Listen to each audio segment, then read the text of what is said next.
Magneto looks pretty good for a 62-year-old.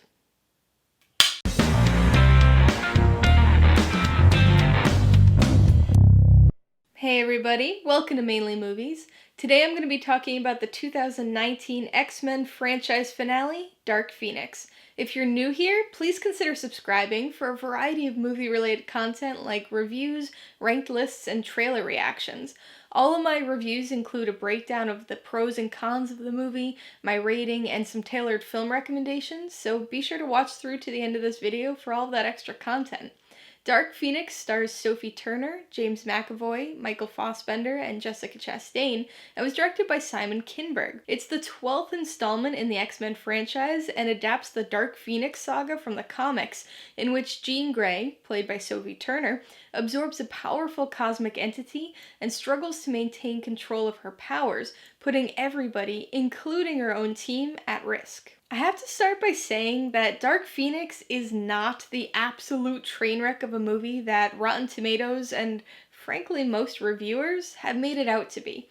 It has a lot of problems and is a disappointing end to a 19-year-long franchise, but it's not atrocious. It's just incredibly average and devoid of a few key elements that usually captivate us in a superhero movie. If I had to pick one word to describe this movie, it would be hollow. At its surface, this movie seems like any other superhero movie. It's got characters with incredible powers, there are some decent action sequences, and as a whole, it's a very big spectacle. But underneath that thin veneer of CGI and studio intentions, there's nothing. It presents itself as a dark, impactful story and a grand conclusion, but ultimately, it's a very soulless affair. Probably the biggest problem with this movie is the titular character herself, or maybe more the way the film utilizes her.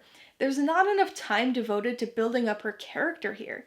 X-Men Apocalypse was our introduction to this timeline's version of Jean Grey, but Dark Phoenix is clearly intended to serve as her origin story. Unfortunately, by the time things start going down, you just don't care about Jean. It's not anything Sophie Turner does with the portrayal.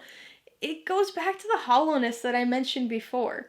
There's just nothing underneath to make her an interesting or compelling character. The movie really banks on our connection to the previous incarnation of the character, and that's its biggest mistake. If your main character isn't somebody the audience cares about, then you really have a problem. Because how are you ever going to get them invested in the story if they don't care what happens to the main character? And that's exactly how I felt with this one. I didn't care who got to Jean first, or what they were going to do with her. Honestly, anytime Jean was the central character in a scene, I found myself losing interest. Other characters with far less screen time were far more interesting. Hank and Magneto were probably my favorites here, but I also liked the little bit of development we got with Nightcrawler towards the end of the movie. So if your main hero isn't compelling, you've got one more thing that could potentially save your movie: a great villain. Now that's a little tricky with this particular movie, because our hero is also kinda a villain, but this film does have a definite other villain as well. Unfortunately, she's just as bland as Jean is. There's very little explanation or motivation for her character, and that whole aspect was just kind of confusing. Maybe it's a consequence of me being unfamiliar with the comic book source material, but if that's the case, I can't help but feel like the writers should have done a better job of crafting this adaptation for their film audience. Dark Phoenix feels like a film of missed opportunities. It missed its opportunity to finally showcase the Dark Phoenix storyline in a way that fans would find fulfilling. It missed its opportunity to utilize its 90s setting. I mean, how could you not have a Quicksilver scene with Baby Got Back? It missed its opportunity to really spend any time on the other X-Men. But most of all, it missed its opportunity to be the finale that this franchise deserved. Alright, let's talk about the pros and cons. Pro number one was the action, specifically the action not involving Jean Grey. Things got distractingly CGI heavy with her scenes, but the fight on the train was pretty good.